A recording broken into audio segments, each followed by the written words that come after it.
Hey guys, welcome back to Top 10 Gaming. I'm Ron Mackenzie LaFergie. Nowadays, with so much hype being built up for new games, there have been more than a few times that we've had all our hopes crushed. Whether the graphics were disappointing, or the story was poor, or there were lots of bugs, or the game was called No Man's Sky, we've been disappointed quite a few times. So let's talk about some of the games that didn't go so well. Get ready, here are the top 10 games that didn't deliver.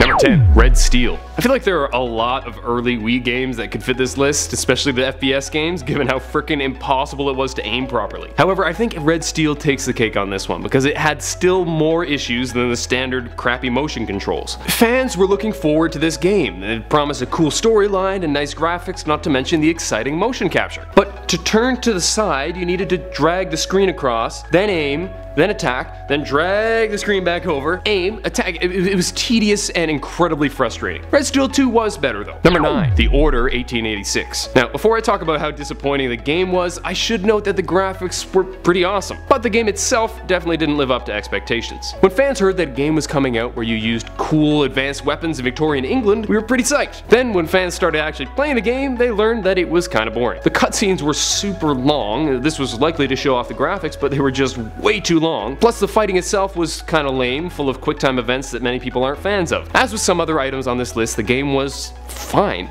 but definitely didn't live up to the hype. Number 8, Mass Effect 3. Don't get me wrong, this was a great game, but the ending was pretty rough for a lot of people. Considering Mass Effect is so famous for having meaningful choices greatly affect the game, it was super disappointing when the ending was basically unaffected by previous choices, so you didn't really do anything to affect the ending of the game. When you're saying goodbye to a cast you've grown so attached to, you like to think that your past with them would be at least a bit relevant. Add to that a bunch of random exposition that runs counter to what we thought throughout the game, and you have one hell of a disappointing conclusion. Number 7, Infinite Crisis. This one hurts because I literally started playing it a week before it was disabled. I thought, oh awesome, I like MOBAs, I like DC, this will be great. Well, in all honesty, it wasn't that great, even if it was cool, and an awful lot of people agreed, to the point where the player base dropped so much that they just halted development of the game. This was caused by a number of things: low variety, strange engine, inconsistent gameplay, and a lack of real advertising. It's really too bad because the game could have been so awesome. Honestly, if I could just replace the champs in League with superheroes, I'd do it in an instant. Shaco could be Joker, Talon could be Bucky, Gragas could be Kingpin. The thing writes itself. Number 6, Goddess. Goddess is a game in the style of other god games where the player acts as a god ruling over his worshippers, affecting the world as he will. The game itself was fine. You know, not great, but not the worst thing ever as far as I can tell. But the hype was pretty crazy, for one main reason. Presumably as a publicity stunt, the creator offered one fan a chance to be the god of gods after he opened the Curiosity Cube. There were promises of riches in the form of a cut from the profits, and even having a say in how the game works. But after a bunch of hype and one super excited fan, nothing happened. He just kind of bailed on the idea and released a mediocre game. So it was basically a real-life version of the South Park Guitar Hero ending. Sweet. They did it! Oh my sweet Jesus! You have played Guitar Hero enough to reach 1 million points!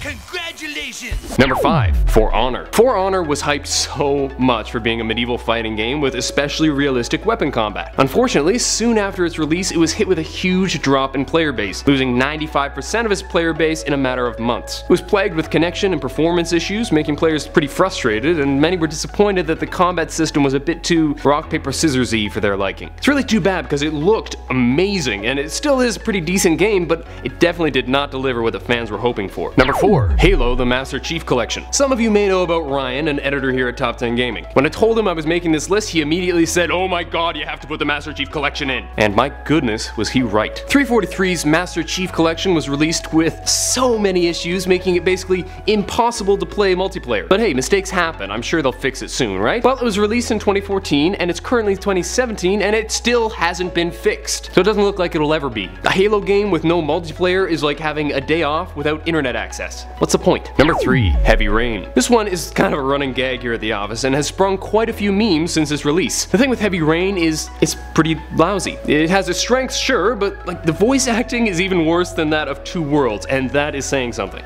The village elder sent me. He wanted me to bring you the payment should you not return to the village.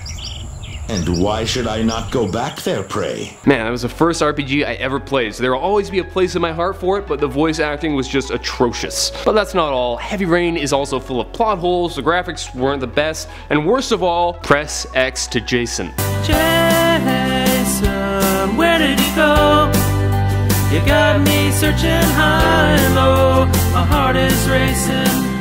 Press X to Jason. Dang it, Jason. No, but seriously, the voice acting, it was so bad. I'm sorry, I know it's mean to lay on them, and I'm sure they did their best, but... Number 2, Spore. This game was one of the biggest heartbreaks in video gaming history. When Spore was first introduced, fans were so psyched about it. All sorts of amazing promises were made and we were ready for a revolution in gaming. Sadly, it was not to be, as many of the promises went unfulfilled when EA took over, with it being much less complex and intriguing than expected in favor of cuteness. That's not to say it isn't an okay game, again, it's fine, but when you expect excellence and receive mediocrity, it can leave a pretty sour taste in your mouth. But I'm not gonna lie, even after saying all that, kinda wanna play Spore right now. Number 1, No Man's Sky. Now, I spoke about this in another video, but if I made a video about games not delivering and No Man's Sky wasn't on the top of the list, then I would have to turn in my nerd card immediately. First of all, I'd just like to say that I quite enjoy No Man's Sky. It's not the best game by any means, but if I'm looking to relax and mess around in space, it's quite nice. That said, Hello Games made a whole whack of promises that they didn't even come close to keeping. These include multiplayer, factions, planetary physics, sand planets, ship classes, special resource distribution, and animals that don't look like the Spore creations of a 5-year-old. Yeah, No Man's Sky messed up, but they have our money, so if you bought it and don't like it, joke's on you, I guess. We certainly learned a lesson about pre-ordering. That's it for today. Hope you guys enjoyed, and if you did, please smack that thumbs up button and subscribe to Top 10 Gaming for more videos. Don't want to miss another video? Click that bell icon to join the notification squad so you know every time we upload a video. Let me know in the comments what game disappointed you the most. Until next time, I'm Ron Mackenzie LaFergie with Top 10 Gaming. Later, gamers.